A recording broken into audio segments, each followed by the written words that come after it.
Assalamualaikum warahmatullahi wabarakatuh. Sahabat cerita nyata Reborn, kami hadir kembali menjumpai Anda. Kali ini kami akan menyuguhkan satu kisah nyata misteri yang berjudul Dihamili Gendruwo. Kisah mistis ini dialami sepasang kekasih di daerah Garut, Jawa Barat. Gara-gara berhubungan intim di bawah pohon beringin yang angker, sang pacar mendadak hamil besar. Janin gendruwo ada di dalam kandungannya. Sudah 1 tahun lebih aku menjalin cinta dengan Rangga. Sejujurnya, meski jalinan cinta kami dari hari ke hari kian akrab dan mesra, tapi kami masih bisa menjaga diri, tidak tergoda untuk melakukan hubungan seks di luar batas, hanya sebatas peluk dan cium biasa yang sopan. Kami memutuskan, biarlah yang satu itu sebagai kado spesial nanti jika kami sudah menikah. Ya, begitu aku dan Rangga pernah bersepakat. Namun pada suatu hari, kesepakatan yang selalu kami jaga itu akhirnya jebol juga. Kami bukan hanya tergoda hingga berani melakukan hubungan seks seperti layaknya suami istri, tapi juga telah membuatku hamil besar mendadak yang amat aneh dan mengerikan. Kejadian aneh itu berawal ketika hari itu Rangga sengaja datang ke tempat kerjaku. Maksudnya selain untuk menjemputku pulang, juga mengajakku makan malam di Saung Panisan, sebuah restoran dengan suasana alam pegunungan yang terletak di daerah selatan Kabupaten Garut. Jarak dari pusat kota ke restoran itu kurang lebih 12 km. Jalan aspal menuju ke restoran itu tidak begitu ramai, tapi syarat dengan panorama alam pegunungan yang hijau oleh hamparan kebun teh. Hari ini aku dapat bonus lumayan dari kantor. Aku mau ngajak kamu makan malam di restoran itu, ucap Rangga tersenyum. Laki-laki berusia 28 tahun yang bekerja di sebuah bank swasta itu lalu menuntunku masuk ke dalam mobilnya. Oke, makasih banget. Tapi awas kalau pulangnya sampai kemalaman, pelototku bercanda. Rangga hanya tersenyum mendengar candaanku itu. Di mobil, dalam perjalanan kami yang romantis itu, kemudian terganggu oleh cuaca alam yang tidak bersahabat. Di tengah perjalanan tiba-tiba hujan turun begitu deras. Jalan aspal yang kami lalui tampak pekat oleh guyuran air hujan bercampur kabut. Sebaiknya kita berhenti saja dulu nggak? Perintahku khawatir hujan memang turun semakin deras. Iya, tapi kita berhenti di mana? Di sekitar sini jauh dari rumah penduduk. Sisi kiri kanan jalan hanyalah hamparan kebun teh, komentar Rangga seperti bingung. Tapi tak lama kemudian Rangga menghentikan mobilnya di bawah sebuah pohon beringin besar yang tumbuh menjulang di sisi kiri jalan. Meski tampak samar oleh guyuran hujan berbaur kabut, tapi aku masih bisa melihat bahwa pohon beringin itu berada di samping gundukan tanah mirip kuburan. Di sekeliling gundukan tanah itu tumbuh beberapa jenis tanaman liar. Untung saja ada pohon beringin besar ini. Lumayanlah berhenti di bawah pohon beringin ini. Mobil agak terlindung dari guyuran hujan, ucap Rangga lega setelah mematikan mesin mobilnya. Tapi aku merasa tak nyaman kita berhenti di sini nggak? Kesannya di sini angker, ucapku meringis dengan bulu kuduk yang tiba-tiba meremang. Sementara mataku memperhatikan guyuran hujan dan angin yang menyapu daun dan ranting-ranting pohon raksasa itu. Entah mengapa tiba-tiba saja aku melihat ranting dan dahan-dahan pohon beringin itu seperti memancarkan suatu kekuatan aneh yang membuatku bergidik takut. Kamu tak perlu takut, Rin. Ketakutanmu mungkin karena pengaruh cuaca buruk di sekitar sini. Sebentar lagi juga hujan reda. Santai saja, ucap Rangga enteng sambil menggeser duduknya lebih dekat padaku. Aku siap jadi pelindungmu, sayang. Jangankan manusia, hantu atau gendruwo yang berani mengganggumu akan aku labrak. Celoteh Rangga tertawa sambil mengelus-elus pipiku. Aneh, ucapan Rangga itu seperti langsung dijawab oleh suatu kekuatan yang membuat hujan mendadak turun semakin deras. Angin pun tiba-tiba bergemuruh kencang seperti hendak menurunkan pohon beringin itu. Bersamaan dengan itulah, samar-samar kulihat sesosok bayangan hitam meluncur dari ketinggian pohon itu dan turun cepat di depan mobil kami. 1 detik kemudian, bayangan itu berubah wujud menjadi seekor kera raksasa yang menyeringai seram. Tapi detik berikutnya, makhluk aneh itu tiba-tiba menghilang seperti ditelan guyuran hujan.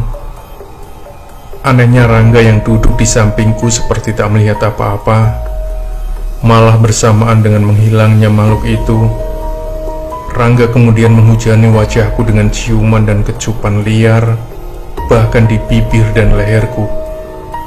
Sesaat ketakutan itu hilang, aku merasakan kenikmatan yang menjalar di leher dan bibirku. Tapi diam-diam aku merasa heran melihat perubahan pada diri kekasihku itu. Tidak biasanya Rangga bersikap kasar dan liar dalam bermesraan, dan yang lebih mengherankan, sorot matanya tiba-tiba terkesan aneh. Sorot mata yang menyala menahan gairah. "Gak, sudahlah, aku takut. Tadi aku melihat," aku memohonnya. Tapi ucapanku itu terputus karena Rangga kembali mengulum bibirku begitu puas, namun hangat menjalar di seluruh tubuhku. Rangga seperti sengaja tak memberiku kesempatan mengelak dan berkata, bahkan pelukan, ciuman dan rabaannya lebih nakal dan berani. Ingin rasanya aku meronta dan memprotes ulah nakal laki-laki yang sangat kucintai itu. Tapi aku sungguh tergoda oleh cumbuan yang gila itu. Yang kulakukan malah membalas dan melayani setiap gerak permainan cintanya. Kami pun kemudian hanyut dalam permainan cinta yang panas gairah. Suara guyuran hujan dan angin makin membuat kami lupa diri. Akhirnya di jok mobil belakang kami, lalu menuntaskan hasrat seks itu dengan tubuh setengah telanjang dan posisi setengah rebah. Ketika hujan mulai reda, kami masih terkapar kelelahan, merasakan sisa-sisa kenikmatan yang baru saja kami lewati. Kesepakatan kami untuk tidak melakukan hubungan seks di luar nikah itu akhirnya jebol juga. Karena hari sudah mulai maghrib, kami membatalkan rencana makan malam di restoran Saung Panisan. Kami lalu memutuskan untuk pulang. Besoknya keanehan itu terjadi. Ketika menggeliat bangun dari tidur, aku merasakan sesuatu membebani perutku. Dan betapa terkejutnya aku manakala kulihat perutku tiba-tiba menggelembung besar seperti hamil 9 bulan. Sesaat aku merasakan seperti tengah bermimpi. Tapi ketika dengan gemetar tanganku merasakan rabaan dan elusan di perutku, aku jadi sadar bahwa aku tidak bermimpi. Tidak. Tak sadar aku menjerit-jerit saking takut dalam terkejutnya. Sekujur tubuhku mendadak terasa lemas, kepalaku terasa pening, dan tatapanku berkunang-kunang. Bersamaan dengan itu samar-samar kulihat ayah dan ibuku berhamburan masuk ke kamarku. "Ada apa, Rin? Ada apa?" tanya ayah dan ibuku serempak dengan wajah panik dan heran. Namun sebelum aku bisa menceritakan apa yang telah terjadi pada perutku, tatapan mataku tiba-tiba mengelam gelap dan akhirnya aku tak sadarkan diri. Ketika sadar, aku sudah berada di sebuah kamar berbilik bambu. Di manakah aku? Pikirku menerawang heran sambil mengingat-ingat apa yang telah terjadi pada diriku. Ketika aku mencoba bangkit dari terbaring, tiba-tiba aku merasakan lagi sesuatu membebani perutku. Refleks tanganku ini meraba-raba perutku, dan betapa terkejutnya aku manakala tahu bahwa perutku masih menggelembung besar. Aku pun kembali menjerit-jerit saking takut dan terkejutnya. Aneh, heran, bingung, kesal, dan takut mendadak bersatu padu dalam dadaku. Tak lama kemudian ayah dan ibuku masuk ke kamar, disusul seorang laki-laki tua berpakaian gamis putih. Dan di belakang laki-laki tua itu muncul sosok yang amat ku kenal, Rangga, agaknya orang tuaku telah menghubungi Rangga dan menceritakan kejadian aneh yang telah menimpa diriku. Wajah kekasihku itu tampak pucat dan gelisah. "Syukurlah, kamu sekarang sudah sadarin. Kamu pingsan cukup lama, hampir 24 jam lebih," ucap ibuku sambil menghampiri dan duduk di bibir tempat tidur. Kami merasa heran dan panik melihat perutmu yang tiba-tiba membesar seperti itu. Kami lalu memanggil dokter untuk memeriksa perutmu itu. Dokter mengatakan bahwa perutmu sehat-sehat saja, tak ada kelainan atau pembengkakan di dalamnya. Tapi yang membuat kami terkejut heran, dokter itu lalu mengatakan bahwa kamu tengah hamil besar. Jelas ayahku dengan dahi berkerut dan berkali-kali menggelengkan kepala seperti tak habis pikir. "Apa? Aku tengah hamil? Tidak mungkin. Orang hamil itu harus melalui proses 1 atau 2 bulan dan seterusnya. Mana ada orang hamil yang mendadak besar seperti ini?" Tak sadar aku bersungut-sungut saking heran dan tak percaya mendengar penjelasan ayahku itu. "Tenanglah Rin, itulah sebabnya kami membawamu ke Tasikmalaya ini untuk konsultasi dan sekaligus minta pendapat dari Ajengan Sukma. Kami khawatir kamu kena teluh atau diganggu makhluk halus atau roh jahat." Jelas ibuku seraya menoleh pada laki-laki tua berpakaian gamis yang berdiri di samping ayahku. "Neng Rini memang tengah hamil besar, tapi kehamilan Neng Rini ini tak wajar karena pengaruh jahat genderuwo. Makhluk halus jenis ini memang pada kesempatan tertentu bisa berbuat jahat, terlebih pada orang yang bicara sombong dan berani melakukan perbuatan tak senonoh di tempat angker di mana makhluk itu berada," jelas Ajengan Sukma sambil menoleh ke arah Rangga. "Apa Nak Rangga ini kekasihnya Neng Rini?" tanyanya dengan suara bijak sambil menatap Rangga. Iya, saya kekasihnya Rini. Bahkan bulan depan saya akan tunangan." "Memangnya kenapa Ajengan?" jawab Rangga terkejut menerima pertanyaan yang tiba-tiba dari Ajengan Sukma itu.